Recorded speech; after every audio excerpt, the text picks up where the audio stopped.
Hello friends, welcome to A1IS. Today we'll start our ongoing series in economy module जो हम सारे important topics पढ़ रहे थे. First हम टॉपिक को डिस्कस करेंगे. Again we will start with one important question जो हमने प्रीवियस टॉपिक पढ़ा था डिजिटल पब्लिक इंफ्रास्ट्रक्चर, उसको लेकर एक इम्पॉर्टेंट क्वेश्चन है, पहले उसको डिस्कस करेंगे. एंड आई होप कि आप सारे क्वेश्चंस लिख रहे होंगे विथ योर आंसर्स, अच्छे आंसर्स के अच्छे फॉर्मेट को, क्योंकि आने वाले समय में दिस ऑल इम्पॉर्टेंट क्वेश्चंस आप देखिएगा आपके पास बहुत अच्छे कंटेंट होंगे. तो now start with today video classes जिसमें हम सबसे पहले क्वेश्चन डिस्कस करेंगे. The question is digital public infrastructure is emerging as a key enabler of inclusive growth and governance in India. Discuss the role of DPI in transforming service delivery, financial inclusion, and governance while highlighting the associated challenges. In last video, we have already discussed the importance of DPI. जिसको लेकर globally बहुत सारा discussions हो रहा है, data sovereignty को लेकर, digitisation को लेकर, क्योंकि आने वाले समय में द ग्लोबलाइजेशन की जब हम बात करते हैं वहाँ पे digital infrastructure play critical role. What India is hoping for 2047 to become a high income country और डेवलप्ड नेशन, उसमें डिजिटल पब्लिक इंफ्रास्ट्रक्चर बहुत इंपॉर्टेंट रोल प्ले कर रहा है. तो हमने कल लास्ट वीडियो में सारा चीज़, इसके सारे पॉइंट्स डिस्कस किया कि इसके इंपॉर्टेंट सिग्निफिकेंस कैसे, इकोनॉमिक ग्रोथ में, इंक्लूसिव ग्रोथ में, गवर्नेंस में, तो सारा पॉइंट्स हमने डिस्कस किया. तो फिनेंशियल इंक्लूजन का अगर आपसे एग्जांपल पूछा जाए कैसे आप समझाइएगा, आपने पढ़ा है जैम, जनधन, आधार, मोबाइल ट्रिनिटी को लेकर जितने जनधन अकाउंट्स खोल रहे हैं यूपीआई यूजर्स में हम लोग बहुत ही वन ऑफ द लार्जेस्ट हैं. कंबाइन कर दिया जाए फिगर्स यूएसए चाइना को लेकर, तो ऑल एग्जांपल्स डिस्कस. जब हम सर्विस डिलीवरी की बात करें तो डिजी लॉकर हो गया, आधार इनेबल सर्विसेज हो गए पब्लिक डिस्ट्रीब्यूशन सिस्टम्स में, ये सारे हम इस चीज़ को डिस्कस किए. ऑप्टिकल फाइबर नेटवर्क की हम बात करते हैं. गवर्नेंस की अगर अगेन बात कर रहे हैं तो there are so many services provided through the digitalization को लेकर, जब हम डिजिटाइजेशन की बात करते हैं तो एवरीथिंग वी हैव डिस्कस. ऐसे जब भी क्वेश्चन आएंगे you have enough point, enough content to write. जब हम चैलेंजेस की बात करते हैं तो हमने देखा था डाटा सॉवरेनिटी को लेकर, प्राइवेसी को लेकर, साइबर सिक्योरिटी को लेकर, फंड को लेकर, they have so many important challenges. तो all points are explained and discussed, और आपके पास एनफ आइडिया, आपने ये टॉपिक को समझा, आप तो बहुत अच्छा आंसर लिख सकते हैं. तो आई होप कि आप सारे क्वेश्चंस को अच्छे से लिख रहे होंगे. Now we move to the important topic in this economy module. जो आज हम टॉपिक पढ़ेंगे वो है ट्रेड वार. आपने देखा होगा there are lots of discussion regarding the trade war, tariff war को लेकर, और ये टॉपिक बहुत इंपॉर्टेंट इसलिए हो जाता है, ऐसा नहीं कि पहली बार टर्म यूज किया जा रहा है और इससे पहले कभी ट्रेड वार हुआ नहीं है. जब भी ट्रेड वॉर की बात होती है तो दो पावरफुल कंट्रीज को लेकर हमेशा एग्जांपल दिया जाता है, जिसमें यूएसए एंड चाइना, दोनों कंट्री में एक इंपॉर्टेंट ट्रेड वॉर चल रहा है रिगार्डिंग देयर टेरिफ्स को लेकर, रिगार्डिंग देयर इंपोर्ट ड्यूटीज को लेकर. और ये सिर्फ यूएस चाइना को लेकर नहीं, भारत भी हमेशा ट्रेड वॉर में एक इंपॉर्टेंट रोल प्ले करता है अगर यूएसए को लेकर हो. और जो इसका प्राइम फोकस होता है, वो प्राइम फोकस या प्राइम ऑब्जेक्टिव क्या होता है, अपने डोमेस्टिक मार्केट को एक तरीके से इनरिच करना, अपने डोमेस्टिक मार्केट को एक तरीके से प्रिजर्व करना, और जो एक तरीके से उनके जो लोकल डोमेस्टिक इकोनॉमी है उसको और ग्रो करने के लिए. तो ये ट्रेड वॉर बहुत इंपॉर्टेंट रोल प्ले करता है. तो when we talk about this topic trade war, तो ये रिसेंट में कि हमने इंपॉर्टेंट डेवलपमेंट देखा. In recent development when president Donald Trump came into power, this trade war became accelerated. तो कहने का मतलब जैसे Trump came in to power, उन्होंने सबसे इंपॉर्टेंट एक हाईलाइट किया कि आने वाले समय में USA will raise their import duty against countries like Mexico, Canada and China. After that, in future, this will be increased to the Europe as well as India also. अब ये important developments क्यों हो रहे हैं? हमने देखा कि Mexico Canada से जो भी प्रोडक्ट्स अब यूएसए में आएंगे वो महंगा होंगे क्योंकि उसके ऊपर टैरिफ बढ़ा दिया गया है। और कनाडा को भी लेकर ये चाइना को भी लेकर 10% उनके इंपोर्ट ड्यूटी को बढ़ा दिया गया। तो ये एक तरीके से माना जाता है this trade war is escalated और फ्यूल्ड बाय ट्रम्प। अब उनका ये कहना है कि ये this is the important policies taken by America को ध्यान में रखते हुए, अमेरिकन नेशनलिस्ट को ध्यान में रखते हुए और अमेरिका के इकोनॉमी को ध्यान में रखते हुए, क्योंकि उनका सबसे बड़ा डेंजर है China. China is one of the emerging economy और आने वाले समय में China is will you can say कि चाइना ही ऐसी एक देश है जो यूएसए को एक तरह उसके हेजीमनी को चैलेंज कर सकता है। तो ये सारा जो प्रोविजंस है, ये जो ट्रेड वॉर का कंसेप्ट हम इसलिए डिस्कस कर रहे हैं कि there is so many important news regarding this. अब चाइना ने भी इसको एक तरीके से इंपॉर्टेंट लेते हुए they also have increased their tariff, जिस उस टेरिफ को हम कहते हैं retaliatory tariffs, retaliatory tariffs. So these all are the important points when we talk about the economy में ट्रेड वार। आपने पढ़ा होगा बहुत सारे ट्रेड को लेकर कि ट्रेड वार क्या होता है, ट्रेड वेपनाइजेशन क्या होता है।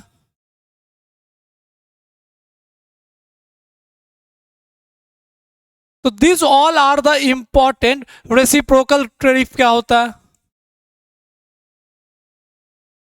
तो this all are the important basics when we talk about this trade war. अब देखिए ट्रेड वॉर क्या होता है। Basically this is one of the economic policy taken by two important countries. अब दो कंट्रीज है ए और बी। अब ए का कोई भी प्रोडक्ट बी को जाता है तो वो basically to save their domestic market वो एक तरीके से इंपोर्ट ड्यूटी को इंक्रीज कर देते हैं, इंपोर्ट ड्यूटी को इंक्रीज करते हैं to basically save their domestic product. अब इसी को एक तरीके से बेसिकली यहीं पे ट्रेड वॉर शुरू होता है, ट्रेड वॉर शुरू हो जाता है।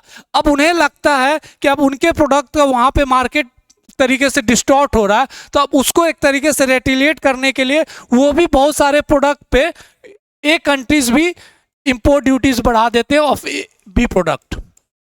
तो ये जो एक तरीके से जो क्लैश शुरू होता है, इकोनॉमिक कल्चर शुरू होता है, basically this is known as a trade war. तो when we talk about the trade war is a economic conflict between two और more countries, they impose tariff quotas, non barriers और manipulation of currency। तो basically tariff war का definition basically ये होता है this is the economic culture when two set of countries came together और वो कुछ इंपॉर्टेंट पॉलिसी में चेंज करते हैं, टेरिफ को बढ़ा देते हैं, नॉन टेरिफ बैरियर्स को बढ़ाते हैं, कोटास बढ़ाते हैं और मैनिपुलेशन ऑफ करेंसी करते हैं। तो ये जो क्लैश होता है इसी को हम कहते हैं trade war. Okay, now we move to the trade weaponization. अब ये ट्रेड वेपनाइजेशन क्या होता है? Basically this is the strategic tool. ये स्ट्रेटेजिक टूल है जो थोड़ा सा इकोनॉमिक सेट से अलग होता है।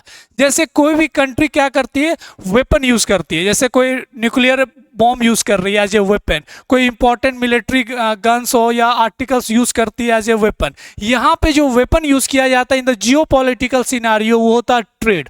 अब ये एक तरीके से जियो पॉलिटिकल स्ट्रेटेजी है, वो तरीका यूज करते हैं टू डिस्टॉर्ट और to play important role in the geo political market. अब इसका एग्जाम्पल अगर आप देखिएगा तो one of the best example when we talk about the trade weaponization, जैसे रसिया ने क्या किया, Russia had stop supplying while to the European Union, while to the European bloc। तो ये जो आप मूवमेंट देख रहे हैं ये इसी को कहते हैं ट्रेड वेपनाइजेशन। जैसे चाइना ने क्या क्या रिस्ट्रिक्ट कर दिया export of rarest earth minerals, जो सेमीकंडक्टर और इलेक्ट्रिकल इंडस्ट्रीज में बहुत इंपॉर्टेंट रोल प्ले करता है, and China is one of the largest market. तो चाइना ने क्या किया, जो रेयरेस्ट अर्थ मटेरियल्स हैं या मिनरल्स हैं, रेयरेस्ट अर्थ मेटल्स हैं, उनका एक्सपोर्ट करना ब्लॉक कर दिया। तो दिस टाइप ऑफ टूल्स और set used by any country in the geopolitical scenario term as a trade weaponization. अब रेसिप्रोकल टैरिफ क्या होता है? रेसिप्रोकल टैरिफ का मतलब ये होता है यूएसए बेसिकली इसी चीज कंसेप्ट को लेकर आगे बढ़ रहा है इन this trade war. In this reciprocal tariff, reciprocal tariff में क्या चीज है, यूएसए का ये कहना है कि अगर उनके प्रोडक्ट पे टैरिफ लगाया जाएगा, इंपोर्ट ड्यूटी लगाए जाएंगे, तो वैसा ही वो इंपोर्ट ड्यूटी अपने भी प्रोडक्ट पे, मतलब पर्टिकुलर वहाँ के कंट्री पे भी प्रोडक्ट पे लगाया जाएगा। कहने का मतलब कि अगर कोई प्रोडक्ट चाइना जा रही है यूएसए की, उस पर वो इंपोर्ट ड्यूटी लगा रहे हैं, तो अगर कोई भी चाइना का प्रोडक्ट यूएसए आ रहा है तो रेसिप्रोकली उस पर भी इंपोर्ट ड्यूटी वो यूएसए लगाएगी। तो this is known as a reciprocal tariff. अब ये रेसिप्रोकल टैरिफ क्यों यूज किया जाता है? Because this subset of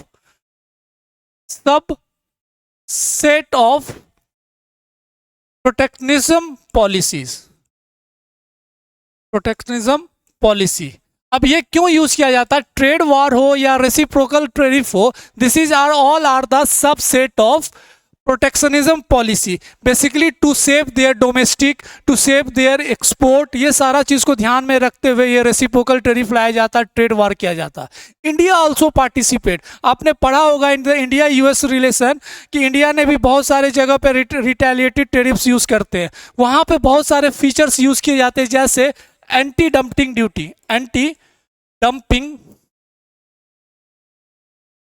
duty, countervailing duty, ये सब आपने पढ़ा होगा इन योर बेसिक, जब आप पढ़ रहे होंगे इकोनॉमिक्स तो उसमें सब पढ़ा होगा, anti dumping duty, countervailing duty. तो this all are the important measures taken by any country to save their domestic policies और एक्सपोर्ट और comes under the protectionism policies. अगर हम टूल्स की बात करें, ट्रेड वार में क्या क्या इंपॉर्टेंट टूल्स यूज होता है, तो this all are the important. Tariffs एक सबसे इंपॉर्टेंट चीज होता है। टेरिफ क्या होता है? Taxes on imported goods to increase prices. कहने का मतलब किसी प्रोडक्ट पे इंपोर्ट ड्यूटी बढ़ा देना, तो उसका प्राइस जो होगा वो तो इंक्रीज हो ही जाएगा, और वो डोमेस्टिक मार्केट में उसका एक तरीके से नेगलेक्ट किया जाएगा, क्योंकि जो सस्ते दाम के प्रोडक्ट होंगे, जो डोमेस्टिक प्रोडक्ट होंगे वो सस्ते होंगे, तो वो ज़्यादा बिकेंगे। तो basically to save their domestic market और देयर ओन मैन्युफैक्चरर, उसके लिए यूज़ किया जाता है। नॉन टैरिफ बैरियर क्या होता है? बेसिकली यहाँ पे कोई इंपोर्ट ड्यूटी नहीं बढ़ाया जा रहा, बेसिकली सम ऑब्स्टेकल्स, कुछ इंपॉर्टेंट मेजर्स ला दिए जाते हैं, वो फाइटोसैनिटरी मेजर्स हो या इन्वायरमेंटल मेजर्स हो या टेक्नोलॉजिकल मेजर्स हो। तो आप यहाँ पे ड्यूटी नहीं बढ़ा रहे, आप उसको रिस्ट्रिक्ट कर रहे हैं, या वहाँ पे कोई ऑब्स्टेकल्स ला रहे कि पर्टिकुलर प्रोडक्ट का उनके मार्केट में एंट्री ना हो पाए। तो this comes under the non tariff barriers. sorry, when we talk about the import quotas, तो limit on the amount of goods can be imported। तो कहने का मतलब हमने कोटा लगा दिया कि 70% ये प्रोडक्ट आएंगे या 20% ही प्रोडक्ट ही आ पाएंगे इस मार्केट में। तो कहने का मतलब अगेन द डोमेस्टिक मार्केट और प्रोटेक्शनिस्ट पॉलिसी। तो हम कोटा लगा दिए। कोटा आप समझे होंगे, आपने रिजर्वेशन कोटा की बात करते हैं तो पर्टिकुलर एवरेज परसेंटेज की हम बात करें, तो that all are come under the import quotas. अब currency manipulation is also one of the important factor। Currency manipulations कैसे ट्रेड वार में पर्टिकुलर यूज किया जाता है? आप देखिएगा यहाँ पे चाइना बहुत इंपॉर्टेंट रोल प्ले करती है। जब चाइना क्या करती है, अपने करेंसी को डिप्रिसिएट कर देती है, जिसके कारण उसका मार्केट में उसके प्रोडक्ट का दाम बहुत सस्ता हो जाता है या प्रोडक्ट बहुत सस्ते हो जाते हैं। तो this manipulation of currency is also one of the important tool in the trade war और टैरिफ। तो ये सारा इंपॉर्टेंट पॉइंट्स है जो हमने डिस्कस किया था रिगार्डिंग द ट्रेड वार। ये ट्रेड वार होता क्या है, trade weaponization, reciprocal, countervailing duty. तो this all are concept comes when we talk about the trade war. और जब ट्रेड वार की बात करते हैं तो two important powerful country like USA and China. अब हम कुछ इंपॉर्टेंट डेटास पे बात करते हैं, जैसे अगर हम यूएसए की बात करें कि व्हाई यूएसए इज इंप्लीमेंटिंग और play important role in the trade war. अगर हम यूएसए का पूरा एक्सपोर्ट इंपोर्ट का फीचर्स देखें तो China is one of the largest countries जिसके साथ उनका बायलैटरल ट्रेड होता है, जो सबसे लार्जेस्ट है। उनके साथ उनका ट्रेड डेफिसिट है, कनाडा के साथ ट्रेड डेफिसिट है और मेक्सिको के साथ ट्रेड डेफिसिट है। तो फॉर दैट रीजन ऑल्सो ये भी एक इंपॉर्टेंट फैक्टर है जिसके कारण ये ट्रेड वॉर शुरू हुआ है।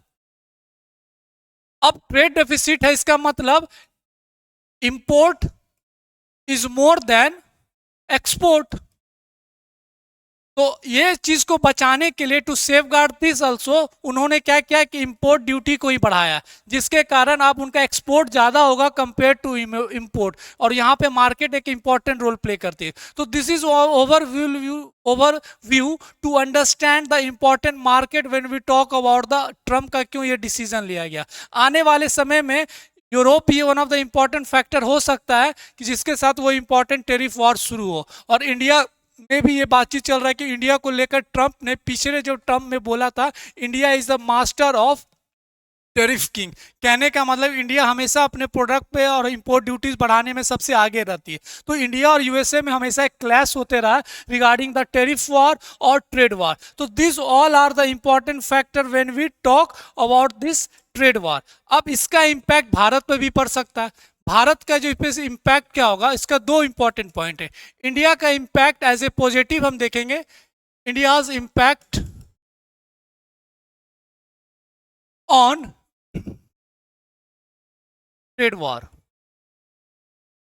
अब इंडिया का जब इंपैक्ट की बात करें तो एक पॉजिटिव वे है, जहां हमें फायदा मिल रहा है। दूसरा नेगेटिव। तो this is also one of the important. जब हम पॉजिटिव की बात करेंगे तब चाइना एक तरीके से रिस्ट्रिक्ट हो रहा है या बहुत बड़े बड़े कंट्रीज रिस्ट्रिक्ट हो रहे हैं, तो अब इंडिया के लिए बड़ा इंपॉर्टेंट प्लेयर बन सकता है आने वाले समय में। इंडिया के लिए domestic market will play important role. तो डोमेस्टिक मार्केट और value will be increase, value increase. तो this is also one of the important as a positive market.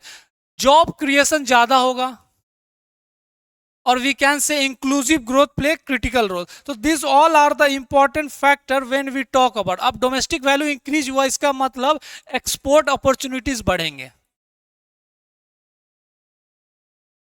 Opportunities बढ़ेंगे। तो this all are the important positive way. यहां पे current account deficit हो या trade deficit हो compare to USA, वो भी बढ़ेगा। So these all are the important positive areas when we talk about this trade war और उसका भारत पे इम्पैक्ट क्या पड़ेगा। When we talk about the negative point कि नेगेटिव इम्पैक्ट क्या भारत पे पड़ सकता है, तो सबसे बड़ा इम्पैक्ट होने वाला है ग्लोबल सप्लाई चेन का ब्रेकडाउन होना। ग्लोबल सप्लाई चेन का breakdown, this is also one of the important factor. दूसरा सबसे इंपॉर्टेंट फैक्टर है डंपिंग एरिया फॉर चाइना।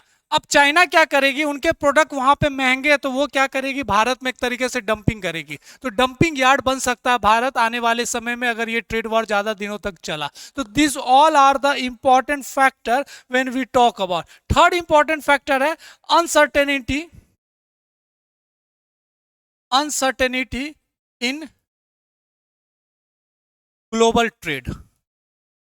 तो this all are the important points you have to remember कि trade war क्या होता है, what are the important facts, जो चीज हुआ हमने वो डिस्कस किया, इसका पॉजिटिव इंपैक्ट क्या होगा, नेगेटिव इंपैक्ट क्या होगा। नेक्स्ट सेक्टर में हम पढ़ेंगे, नेक्स्ट पॉइंट में कि what are the important initiatives. अब भारत इसको टैकल करने के लिए क्या क्या इंपॉर्टेंट इनिशिएटिव्स ले रही है। सबसे जो इंपॉर्टेंट इनिशिएटिव्स है आपने पढ़ा होगा production link incentive, production linked incentive to promote their manufacture, to promote their export और to promote their domestic market. Bharat government हमेशा central government production link incentive लाती है, PLI। तो this is one of the important point. Second important point की अगर हम बात करें, strengthening domestic market, strengthening domestic market. Third important point होता है alternate payment system, alternate payment system, जहां पे आपने देखा होगा जिसको बोला जाता है एग्जांपल में इंटरनेशनलाइजेशन ऑफ रूपी। कहने का मतलब we are not dealing in the dollars, क्योंकि हम एक तरीके से यहाँ पे रूपी पे डील करेंगे। तो ये भी एक इंपॉर्टेंट फैक्टर्स है जो आने वाले समय में जो ट्रेड वार हो रहा, और this is the important time जहाँ पे हम अपने रूपी को आगे बढ़ा सकते हैं। आपने देखा होगा फॉर एग्जांपल यूएई के साथ जो अब इंपॉर्टेंट डील कर रहे हैं तो हम उसी के लोकल करेंसी में कर रहे हैं, ईरान के साथ हम लोकल करेंसी में कर रहे हैं, तो यहाँ पे हम बोल सकते हैं we are now doing the internationalization of rupee. तो this all are the important area where we talk the alternative payment system का हम बात करते हैं, जिससे आने वाले समय में आपने पढ़ा होगा, हमने डिस्कस भी किया था डी डॉलराइजेशन। डी डॉलराइजेशन जैसे इंपॉर्टेंट इंटरनेशनल एग्रीमेंट साइन करना, like international agreement signed like comprehensive economic partnership agreement with UAE, free trade agreement with important neighboring countries. So these all are the important factor where we have to understand. And one of the important areas, जैसे now the time to diversify, we have to trade diversification की हम बात करते हैं, trade diversification की बात करते हैं। क्यों कि आने वाले समय में जो ग्लोबल सप्लाई चेन डिस्टर्ब होने वाला है, the trade war between the USA and China in one of the important countries, तो अब हम क्या कर रहे हैं कि हम ट्रेड को डाइवर्सिफाई कर रहे हैं। We are moving toward the South East Asian countries और we are focusing the neighbouring countries, West Asia, इस सब पे जगह पे हम ज़्यादा फोकस कर रहे हैं। And this all are the important factor. Now the one of the important initiatives taken under this is the China 1+ strategy. China 1+ strategy, ये भी बहुत इंपॉर्टेंट इनिशिएटिव्स है by taken by the government to tackle to challenge this all important trade. अब China 1+ strategy क्या है? Basically China में एक important disturbance चल रहा है आफ्टर द कोविड पेंडेमिक को लेकर। अब वहाँ का मार्केट बहुत डिस्टॉर्ट हो रहा, तो आने वाले समय पे ये देखा गया है कि why we are not moving to the other developing countries जैसे वियतनाम, थाईलैंड, मलेशिया, जहाँ पे अच्छे से इंफ्रास्ट्रक्चर है, लेबर मार्केट के अरेंजमेंट्स बहुत है, इन्वायरमेंटल फ्रेंडली है। तो this is one of the we are या एनी कंट्रीज बेसिकली आउट कर रहा है चाइना को मार्केट से। तो China 1 strategy is one of the important factor, और जो तरीका अडॉप्ट किया जा रहा कि हम चाइना पे ना जाके हम किसी अगल बगल उसके कंट्रीज पे ज़्यादा इन्वेस्ट करें, और इंडिया जिसमें नंबर 1 कंट्री, जैसे आपने देखा होगा सैमसंग का डोमेस्टिक प्रोडक्शन भारत में शुरू होना, Apple also ready to produce important products यहाँ पे, उसके जो भी एसेसरीज है। तो this all comes under the strategy of China 1+ strategy, कि हम एक तरीके से चाइना को आफ्टर द पेंडेमिक हम एक तरीके से बाहर कर रहे हैं दिस ऑल ग्लोबल मार्केट में। तो यहाँ पे इंडिया बहुत इंपॉर्टेंट रोल प्ले कर रहा है। तो this all are the important initiatives taken by government of India regarding the trade war. तो ये सारे पॉइंट्स आपको पता होना चाहिए। इसी में एक इंपॉर्टेंट टॉपिक आता है जो एक अनदर इंपॉर्टेंट टॉपिक है, लेकिन comes under this economic module, जो आपने पढ़ा होगा हमेशा करंट में, Indo Pacific economic framework prosperity. आपने ये बहुत सुना होगा या बहुत न्यूज में, Indo Pacific economic framework prosperity, जिसको शॉर्ट फॉर्म में IPEF। अब ये IPF क्या होता है आपने पढ़ा होगा या इंटरनेशनल रिलेशंस में या इकोनॉमी में। ये this is one of the important areas जहां पे 2022 में USA लेड एक इंपॉर्टेंट ग्रुपिंग बनाई गया। USA led and other 14 countries came together and to form one of the important economic framework। अब ये इकोनॉमिक फ्रेमवर्क क्यों इंपॉर्टेंट हो जाता है? क्योंकि अगर आप 14 कंट्रीज को इंक्लूड कर दे तो अराउंड 40% ऑफ ग्लोबल GDP ये कैटर करती है, global GDP, and 22% of global trade, global trade. तो country which are belong to the Indian Ocean plus Pacific Ocean, India is also the member of IPF। अब IPF बहुत important role play इसलिए करता है कि this is one of the important structure where prosperity को लेकर, climate change को लेकर, सस्टेनेबिलिटी की बात कर रही है, इंक्लूसिव ग्रोथ की बात कर रही है। तो important objective of this framework is the sustainability growth की बात करिए, सस्टेनेबिलिटी ग्रोथ की बात की जा रही है। दूसरा इंक्लूसिव ग्रोथ की बात की जा रही है।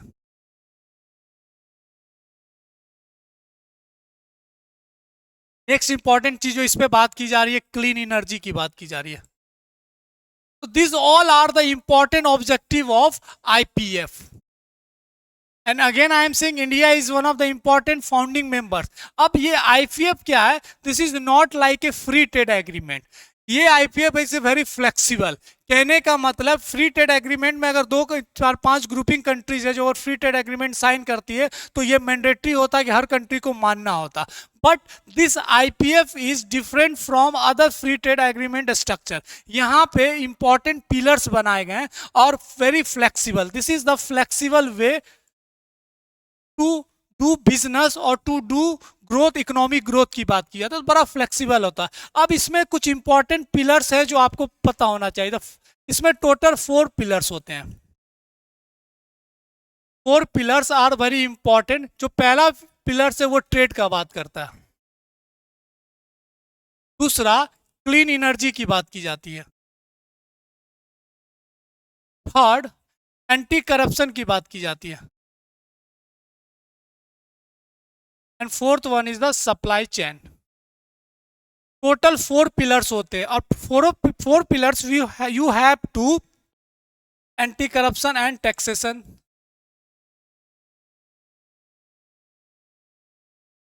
ट्रेड की बात हो गई, सप्लाई चेन रेजिलियंस की बात हो गई। This is all are the important player. तो मैंने क्या बोला कि आईपीएफ क्या है? Very flexible.